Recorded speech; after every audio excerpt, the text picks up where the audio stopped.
Ready for Rio, the greatest show on earth, just hours away.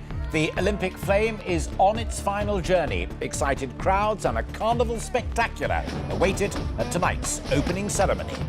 It's the pinnacle of all track and field athletes' careers, so it will mean, everyone's dreams will come true if they do well. Also tonight, as Dame Loyal Goddard resigns from the child abuse inquiry, the chair of the Criminal Bar Association tells ITV News it is now unworkable.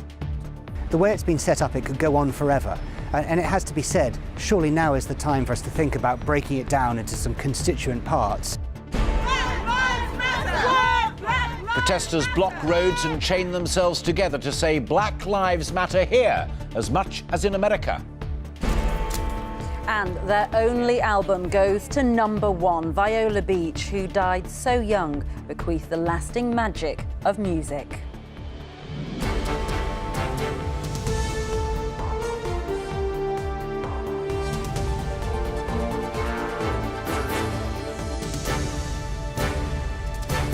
This is the ITV Evening News with Alistair Stewart and Ranveer Singh. Good evening. Tonight, the Olympic rings will rise over Rio, and for a few hours, the critics will be left to look on from the sidelines. Even doubts about doping, pollution and meeting deadlines will be set aside, as for the first time, the greatest show on earth opens in South America. Around the world, 3 billion people are expected to tune in to watch the TV spectacular live from Brazil. And as our sports editor Steve Scott reports, Rio's ready for a carnival of sport. There's no mistaking where you are, quite a view for the Olympic torch as it nears the end of its journey. Rio's natural beauty will provide a stunning, unrivaled backdrop to the next couple of weeks. At the iconic Maracanã Stadium this morning, with the country's proudest moment only a few hours away, nothing was being left to chance. Ernesto Magalhães is one of thousands performing tonight. Although sworn to secrecy, he did reveal a little of what to expect. It's a bit of a mix. People will get to know a little bit about history, but they will also know about modern Brazil and our popular culture and things that are not just from Rio, but they are from Brazil as well. The city is used to putting on a party, and you can expect a taste of carnival tonight. Music and dance occupy Brazil's soul. The year began with tens of thousands of auditions, everyone wanting to play their part. Then countless rehearsals at Rio's many samba schools. And finally costume fittings, ensuring when the world tunes in, the show will not only sound good, but look spectacular too. Ben Fletcher is one of 70 British athletes marching behind flag bearer Andy Murray tonight. Some of the people can't go to the opening ceremony, so I'm one of the lucky ones who can go and just feel pride that you're part of one team representing your home country, and it's just amazing. These games may have had a troubled build-up and they may have been compromised by significant budget cuts, but visually they will undoubtedly make a long-lasting impression. Steve Scott, ITV News, Rio de Janeiro. It is extraordinary, but it so nearly didn't happen. The road to Rio has been pitted with controversy. Booming when it bid for the Games, Brazil is now in a deep recession, prompting widespread dissatisfaction. And with the eyes of the world watching, many have seized the opportunity to push for social and political change. Our correspondent in Rio, John Ray, has been witnessing firsthand a city of passion and protests. Rio rolled out not the red carpet, but the red flag for the Olympic flame. As welcoming parties go, this was angry, and just one of many protests planned to disrupt the Games' grand opening. These are supporters of Brazil's ousted left-wing president, and they speak for many here. In the Rio de Janeiro, that is not on the postcards, people are angry because we have a lot lacking, and the government is choosing to not see and only look at the rich part of town, the postcards. It took thousands of police to protect the route of the torch that some see as a symbol of Brazil's recent and rapid decline. The Brazil that secured these games was a confident nation ready to take its place on the world stage. the Brazil that will host the Olympics is riven by economic misery and, as you can see, political chaos. And there are weighty security worries, a real fear of Islamic terror, a threat new to this nation that has seen 20,000 soldiers deployed to the city. So those determined to celebrate, whatever it takes, hope the sport will at least distract from Brazil's many ills. For a little moment, we have a little joy and happy days and forget the problems a little. At Copacabana Beach, they dodged the protests by extinguishing the torch and hiding the flame in a small lamp. But the many controversies that beset Brazil might not be so easily avoided. So between winning the Games in 2009 and hosting them now, Brazil has gone from boom to bust. The economy is a mess, politics is a disaster. There are 11 million people unemployed in this country, schools and hospitals where staff are not being paid regularly. Yet the government is spending £4 billion on these Games. These are more than the usual pre-Olympic moans. Will it be all right on the night? Well, probably. But I think this is a famous challenge to Brazil's desire and ability to party. John Ray, thank you. And back live to our sports editor Steve Scott at the Maracana Stadium, where tonight's opening ceremony takes place. Steve, John was just saying 7 years in the making. What sort of games should we expect?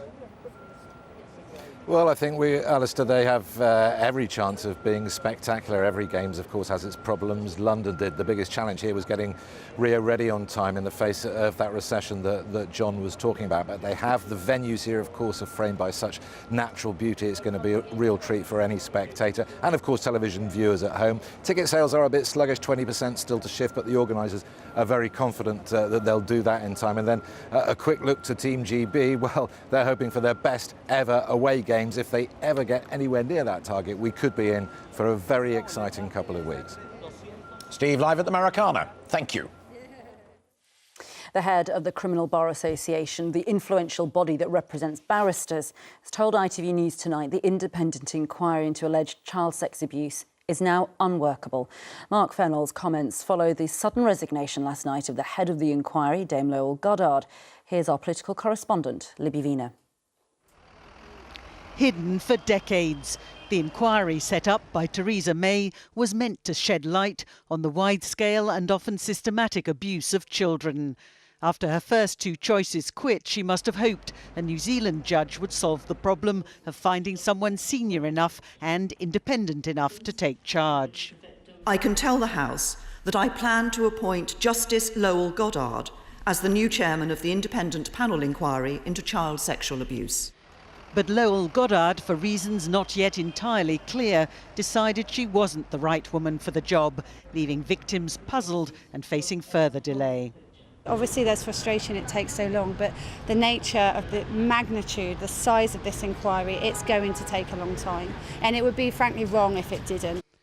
The inquiry established a 7-member victims and survivors panel, a truth project to record thousands of victims' testimonies and 13 individual investigations into allegations of abuse, including at Westminster, in the Anglican and Catholic Church, and at children's homes in towns such as Rochdale.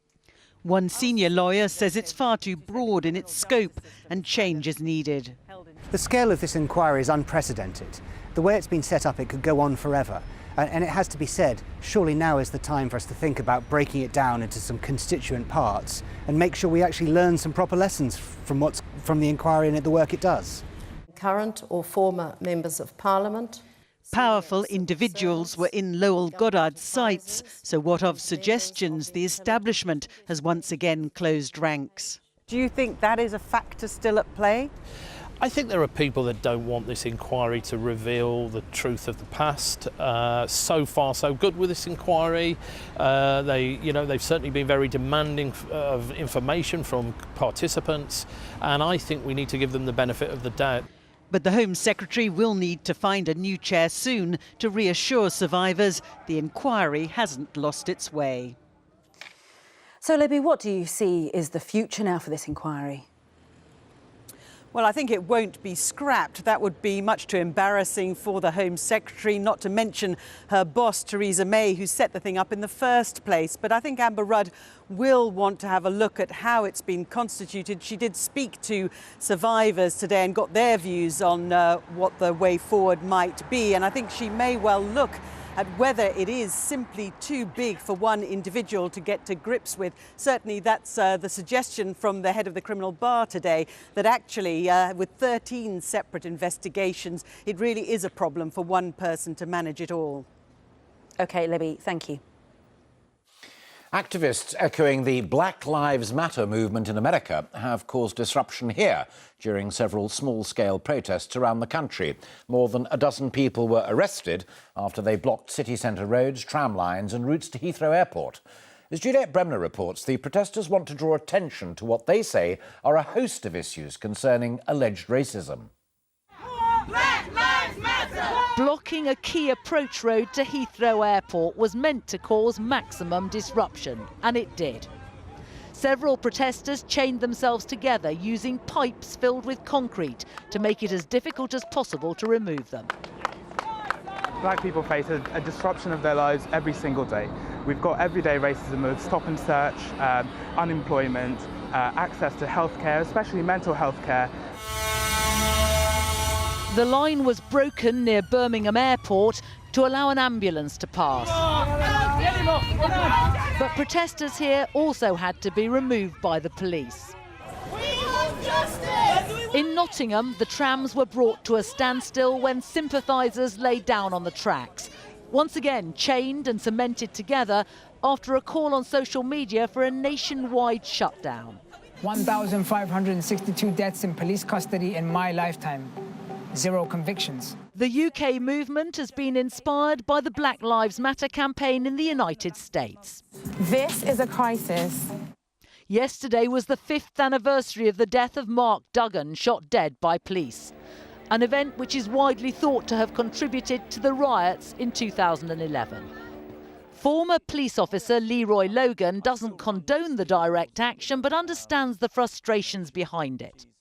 There is definitely a recognition that America, Black Lives Matter, has got the attention of people, and it's starting to build momentum nationally. And I think they want to create that movement to address some injustices which haven't been resolved over here.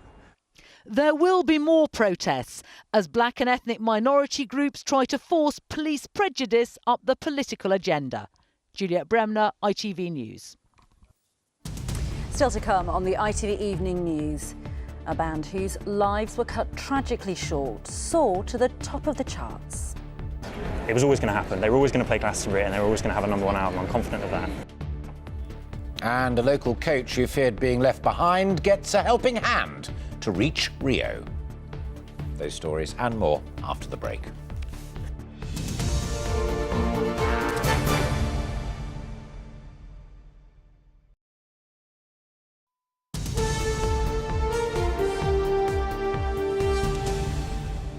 Welcome back. When the 4 members of the British band Viola Beach all died in Sweden, it seemed the car crash would become their defining moment of their lives, but not anymore. Tonight, their families thanked music fans for sending their album to #1, saying they will now be remembered for the music they were so passionate about. Richard Pallow reports.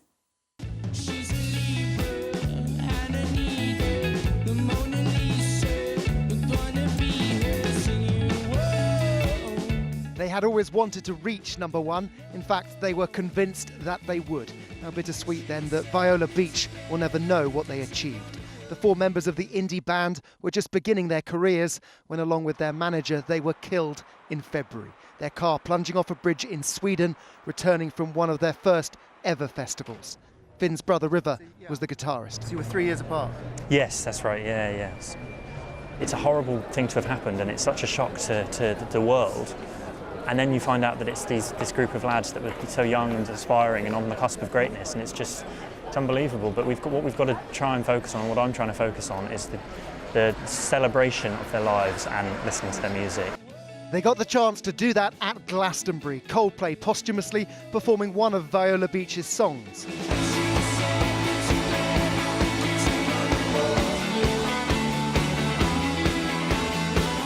Then after their families released their unheard album, this afternoon. And although I wish the circumstances were different, it's huge congratulations to Chris, River, Thomas, Jack and their manager Craig, because not only have they headlined Glastonbury, they now have a #1 album. It was always going to happen. They were always going to play Glastonbury and they were always going to have a #1 album. I'm confident of that. Just not quite in the way that it Not quite in the way that it has turned out, and it is, again, bittersweet. But I just think that we've done everything we can and given them their alternate future. The journey that they were on, and we've tried to complete that journey in the best way possible. Now perhaps the group will no longer be defined by the tragedy, but by their achievement. Richard Pallo, ITV News. The largely taxpayer-owned Royal Bank of Scotland has announced losses of £2 billion for the first 6 months of this year. The bank blamed legacy issues such as payments made over the PPI mis-selling scandal for most of the losses, which are more than 10 times greater than last year. A 59-year-old man has been arrested in connection with the murder of 10 Protestant workmen at Kingsmill in Northern Ireland. The murders took place in 1976 during the height of the Troubles. Next week's planned 5-day strike by Southern Rail staff will go ahead. Talks between the company and the RMT union break down this afternoon. As a result, Southern Rail will run a severely reduced service from Monday. And a cargo plane has overshot the runway at Bergamo's International Airport in Italy, crashing into a road. The Boeing 737, belonging to the courier company DHL, had been flying from Paris Charles de Gaulle. Nobody was reported to have been hurt in the crash. One of the thorny issues still to be resolved following the referendum decision is how will it affect Britons living in Europe? Now, several groups of expats are combining to bring a legal challenge aimed at stopping the UK leaving the EU without Parliament being consulted first. Our national editor, Allegra Stratton, has been to meet some of them to find out why. Sunrise in southwestern France. One of the many reasons the British residents of Lausanne left the UK for Europe, and now this beautiful French town wants to slow Britain leaving the EU. Resistance to the referendum result is taking many forms, including from people who don't live in the UK anymore. And do they think you're living the dream? Yes. Or do they think you're mad? Dave, Gabby and Sophia bought this former convent just 2 weeks before the referendum. The French president has said all British nationals in France remain welcome post-Brexit, but until Theresa May does the deal, they're very worried. Whether we're, going to need visas to stay here, whether we can work here, whether Sophia will be able to go to school here. Will you have to go back, do you think? We could never afford to go back, this is the issue. The house prices, I know everyone's saying they've kind of steadied off, but they're still unaffordable to us. So the Brits of Lausanne are taking legal action. Their case now one of 6 that are being pulled together into one legal challenge to Brexit. It will be heard by the High Court in October. The heart of this issue is whether Theresa May has the right to unilaterally take the UK out of the EU, or if she has to consult Parliament. The British expats living here believe that if she does consult Parliament, their interests will be better safeguarded. But the more ambitious among them think that if MPs get a say, there's a chance the UK never leaves the EU at all. The expats in France are leading a group that includes Brits in Spain, Germany, the Netherlands, in total 7 countries clubbing together. What we really want is a democratic process. We want there to be a proper informed debate. But I hear you ask, what gives them the right to challenge Brexit from 600 miles away? Well, I accept the fact that we might come out of the EU, but I really want to know that our politicians have done the best job possible for us and made our continued life and our residence here possible. There are some here in Lausanne who want to reverse the referendum result, but most simply want to refine it. Allegra Stratton, ITV News, Lausanne. And finally, to his local sports club, Dave Leach embodies the true Olympic spirit. He's coached athletes without pay for 25 years. But when his protégé made it to Rio, he had no hope of going to watch him run. Didn't have the money for the airfare, didn't have a valid passport. But, as Paul Davis reports, sometimes Olympic dreams do come true. Just come through one at a time. Unless you're involved in athletics or live in Sussex, you probably haven't heard the name Dave Leach. Unpaid coach, grassroots enthusiast, a real hero of the sport. There's a lot of coaches around the country, just like me, doing exactly what I do, day in, day out, for no reward. Obviously, we just do it for the love of the sport. Dave's greatest achievement is guiding steeplechaser Rob Mullett to the Rio Olympics. Mullett has been coached by Dave Leach since he was 12. Because of the cost of travelling to Brazil, Dave expected to watch his protégé perform on television until his local community raised the money to send him as well. When he lines up in the start line, because it's an Olympic race, it's like I'll be quite emotional, I would imagine. I mean, I'm not adverse to shedding a tear or two at certain things, as my family would tell you. Through crowdfunding, the athletics club raised £5,000 in just 36 hours. He's going to Rio, flights booked, accommodations booked. He's got a brand new kit from the local sports shop. He looks the part. We're just so happy for him. This is a genuinely heartwarming story at a time when, let's face it, the sport desperately needs it. And one of the most remarkable facts is that when Dave boards his flight to Rio a week on Saturday, it will be the first time he's ever flown.